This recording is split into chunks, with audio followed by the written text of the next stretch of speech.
राजकुमार सिंह, मुखिया प्रतिनिधि ग्राम पंचायत राज पूरनटांड।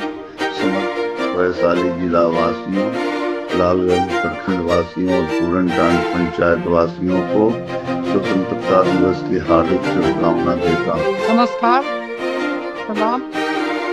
मैं